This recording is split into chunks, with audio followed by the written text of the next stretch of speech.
Hello friends, digital marketing की इसी AI series में आपका स्वागत है। मैंने जैसे आपको बताया कि पिछले सेशन में हमने देखा किस तरह से मार्केट कर सकते हैं, रिसर्च कर सकते हैं। बेसिकली हमें कर क्यों रहे हैं, हमें अपना प्रोडक्ट या सर्विस को प्रमोट करना है। तो इस सेशन में बात करेंगे क्या क्या जानकारियां आपको चाहिए अपने प्रोडक्ट या अपनी सर्विस को सामने रखने के लिए क्लाइंट के। कैसे आप तय करेंगे कि कौन सी चीज़ें चाहिए, कौन सी चीज़ें नहीं चाहिए, चाहे आपका पास प्रोडक्ट है या आपके पास सर्विस है। तो सबसे पहले एनालाइज योर प्रोडक्ट फीचर्स। आपको पता होना चाहिए आपके प्रोडक्ट के फीचर्स क्या हैं। जैसे मान लीजिए मैं कोर्स बेचता हूँ, तो मुझे पता है कि मेरी डिजिटल मार्केटिंग वाले कोर्स के अंदर क्या क्या चीज़ें हैं। या मान लीजिए मैंने MS ऑफिस का कोर्स तैयार किया है, तो कौन सी चीज़ें हैं उसके अंदर, कौन सा सिलेबस मैंने कवर किया है, कितना सिलेबस कवर किया है, कितने घंटे का कोर्स है। तो प्रोडक्ट फीचर आपको पता होना चाहिए। वैसे एग्जाम्पल के तौर पर अगर आप शैम्पू बेचते हैं एग्जाम्पल, तो आपको पता होना चाहिए कि वो हर्बल है या वो मेडिसिन बेस पे है या वो किस चीज़ के लिए यूज़ हो रहा है, किसको फ़ायदा होगा उसका। ये सब जानकारी आपके पास होनी चाहिए। कौन से इंटीग्रेंट्स हैं या कितना यूज़ करना है, वो सब चीज़ें आप अपनी तरफ से बेहतर तरीके से बता सकते हो। तो सबसे पहले इंपॉर्टेंट है प्रोडक्ट फीचर्स की जानकारी होना। दूसरा इंपॉर्टेंट पॉइंट है USP, यूनिक सेलिंग पॉइंट। बड़ा इंपॉर्टेंट फैक्ट है। यूनिक सेलिंग पॉइंट का मतलब ये है कि आप जब अपने प्रोडक्ट को बड़े अच्छे से पहचान लेते हैं, तो आपको पता रहता है ये चीज़ जो सिर्फ मेरे ही प्रोडक्ट में है, उसको हम कहते हैं यूनिक सेलिंग पॉइंट। जैसे एग्जांपल, मैं डिजिटल मार्केटिंग का एक कोर्स बनाता हूँ अगर, तो उसमें कोई ऐसा टॉपिक या ऐसा कंटेंट ऐड कर देता हूँ जो बाकी कोर्सेज में नहीं है, तो दैट इज़ माय USP। इसी तरह से आप शैम्पू बनाते हैं, उसमें कोई ऐसा इंटीग्रेंट ऐड कर देते हैं जो कि बाकी शैम्पूस में नहीं है, वो आपका USP है। तो इस तरह से हम लोग USP पॉइंट्स को ढूंढते हैं और उन्हें सामने रखते हैं।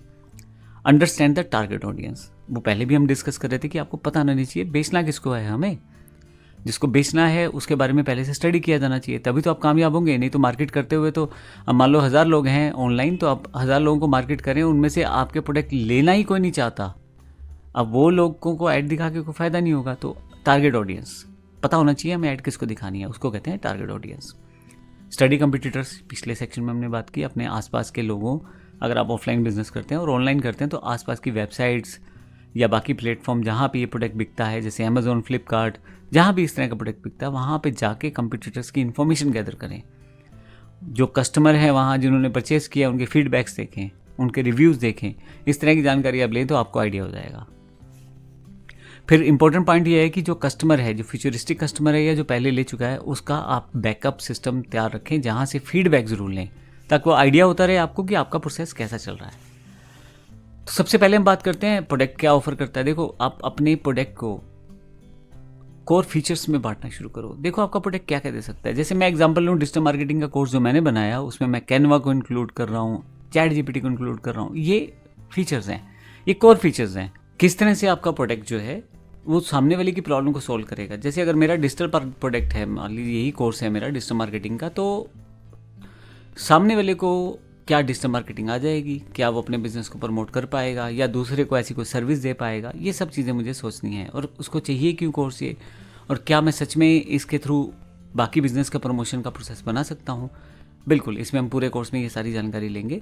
तो इस तरह से आप एक सोल्यूशन की तरफ बढ़ते हैं और सोल्यूशन देने की कोशिश करते हैं, तो आपका प्रोडक्ट या सर्विस बेहतर तरीके से परफॉर्म करता है।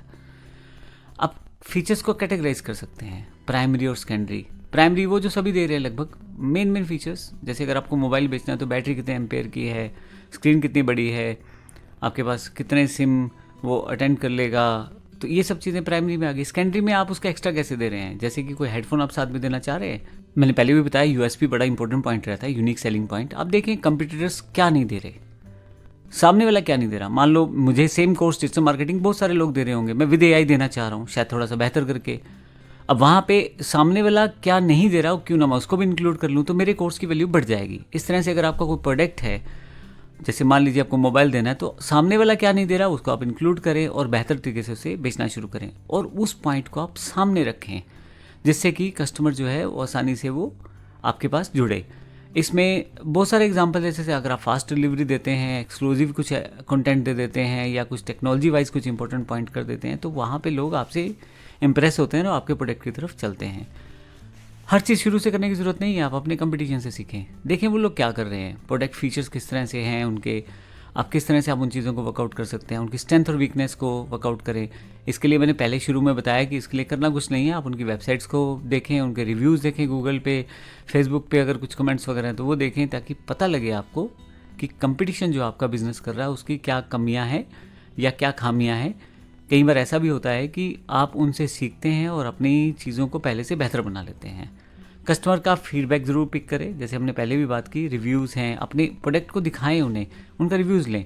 मेरे 3 प्रोडक्ट हैं, मान लीजिए 3 शैम्पू हैं, तो मैं सामने वाले कस्टमर को बोलूँ आप देखें कौन सा बेहतर लग रहा है। अब 3 शैम्पू हैं, अब उनमें से एक सबसे ज़्यादा बेहतर पसंद आया लोगों को, तो क्यों ना मैं उसकी सेल्स ज़्यादा प्रमोट करने की कोशिश करूँ, क्योंकि उसका फीडबैक मेरे पास है। तो एनालाइज फीडबैक को करना बड़ा ज़रूरी हो जाता है। जब आप ये सब कुछ कर देते हैं तो अब आपकी बात आती है कि डिजिटल मार्केटिंग में कैसे ये सारा प्रोसेस करना है। अब आपको पता है आपका प्रोडक्ट क्या है, अब आपको पता है कि आपकी सर्विस क्या है, अब आपको जानना ये है कि अगला स्टेप क्या होगा। मान लीजिए मैं शैम्पू बनाता हूँ तो मेरे पास बोतल आ गई बन के, अगला स्टेप क्या है। या मैं कोर्स बनाता हूँ तो कोर्स तो मैंने रिकॉर्ड कर दिया, अगला स्टेप क्या है। तो कोर्स या शैम्पू या कोई भी प्रोडक्ट अगर आप बेचना चाहते हैं तो अब यहाँ से आपको क्या क्या चाहिए। सबसे पहले सोशल मीडिया, आपको यूएसपी है या इम्पोर्टेंट पॉइंट्स है, सब की सब चीज़ें सोशल मीडिया पर ज़रूर डालें। वेबसाइट चाहिए, वेबसाइट एक ऑनलाइन प्लेटफॉर्म जिसमें आप हर एक इन्फॉर्मेशन को रख सकते हो, जिससे कि एक ऑनलाइन प्रेजेंटेशन, कैटलॉग या इन्फॉर्मेशन पार्ट की तरह कि लोग आएँ, देखें और समझें कि आपका प्रोडक्ट है क्या। क्योंकि आपके ऑफिस में आना बड़ा मुश्किल हो जाएगा, 50 लोग तो आ नहीं पाएंगे, इसमें आप 500, 1000 जहाँ तक चाहो आप उन लोगों तक रीच बना पाते हो। ईमेल मार्केटिंग सुनने में थोड़ा ओल्ड कॉन्सेप्ट लगता है, लेकिन आज भी बड़ा कामयाब है, क्योंकि ईमेल का पर्टिकुलर नोटिफिकेशन जाता है और वो वहाँ स्टोर रहता है आपके पास। तो अगर आप ईमेल की मार्केट करना चाहते हैं तो वो आप कर सकते हैं। इसमें हम एक कंटेंट टाइप करते हैं और उसको सबको भेजना शुरू कर देते हैं, पुराना क्लाइंट हो या नया क्लाइंट हो। इसकी जानकारी मैं अभी आने वाले सेशन में आपको दूंगा। ईमेल मार्केटिंग का एसईओ, सर्च इंजन ऑप्टिमाइजेशन, पहली बार ये वर्ड आया है। सर्च इंजन ऑप्टिमाइजेशन का मतलब ये है कि एक तरह से आप कीवर्ड्स को यूज़ करते हैं। अपने शुरू में भी बात की थी, छोटे छोटे वर्ड्स जिन पे लोग सर्च करते हैं, जिन पे लोग सुनना या देखना चाहते हैं इन्फॉर्मेशन, जैसे हर्बल शैम्पू, ये 2 कीवर्ड हैं। तो अगर ये 2 कीवर्ड आपकी वेबसाइट, सोशल मीडिया प्लेटफॉर्म्स अलग अलग जगह पे रहते हैं तो कहीं ना कहीं गूगल को ढूंढेगा और कस्टमर आपके पास डाइवर्ट होगा आपकी वेबसाइट पे। तो एसईओ करना ज़रूरी है। हम आने वाले सेशंस में हर चीज़ देखने वाले हैं, कैसे आप एसईओ करेंगे, किस तरह से काम करेंगे, हर चीज़ हमारे पास अवेलेबल हो जाएगी। तो आप अपने प्रोडक्ट की फाउंडेशनल और इफेक्टिव मार्केटिंग करने के लिए बड़ा बेहतर है कि पहले आप उसे समझें, प्रोडक्ट को अपनी जो कस्टमर की नीड्स है उसके अकॉर्डिंग मैच करवाएं। कस्टमर कुछ और चाहता है, आप कुछ और बना लेते हैं, फ़ायदा नहीं होगा। यूएसपी को सामने रखें, क्योंकि यूनिक सेल पॉइंट्स का फ़ायदा ये रहेगा कि आप अपने प्रोडक्ट को सामने रख सकते हैं और बेहतर तरीके से प्रमोट कर सकते हैं, क्योंकि वो यूएसपी आपके प्रोडक्ट की है और कहीं ना कहीं कंपटीटर से आपको बेहतर बनाती है। आप क्वेश्चन डिफाइन करें, डिस्कशंस ऑनलाइन करें ताकि लोग आपसे जुड़ें और आपसे आसानी से क्वेश्चन पूछ सके। कॉन्टैक्ट मेल और फ़ोन नंबर फर्दर इंक्वायरीज़ के लिए आप कर सकते हैं, जिससे कि आप ज़्यादा लोगों से जुड़ जाएंगे। तो इस सेशन में इतना ही था, जिसमें हमने देखा कि किस प्रकार से हम प्रोडक्ट या सर्विस को, क्या क्या चीज़ें हमें चाहिए, ऑनलाइन मार्केट करने के लिए क्या क्या चीज़ें चाहिए, यूएसपी क्या होता है, किस तरह से अपने प्रोडक्ट को हम प्रमोट करने के लिए आगे रखेंगे और किस तरह से हम उसे बेचना शुरू करेंगे। आने वाले सेशन में, अगले सेशन में प्रैक्टिकल रूप से एक प्रोडक्ट की जानकारी लेंगे और देखेंगे उसके लिए मुझे क्या क्या चाहिए। मान लीजिए अब आप डिजिटल मार्केटिंग का कोर्स कर रहे हैं और अगर आपके पास कोई भी प्रोडक्ट नहीं है तो घबराने की बात नहीं है, हम लोग यहाँ एग्जाम्पल्स लेके चलेंगे और हर चीज़ को बेसिक से उठा के करेंगे ताकि आपको क्लियर हो जाए। धन्यवाद।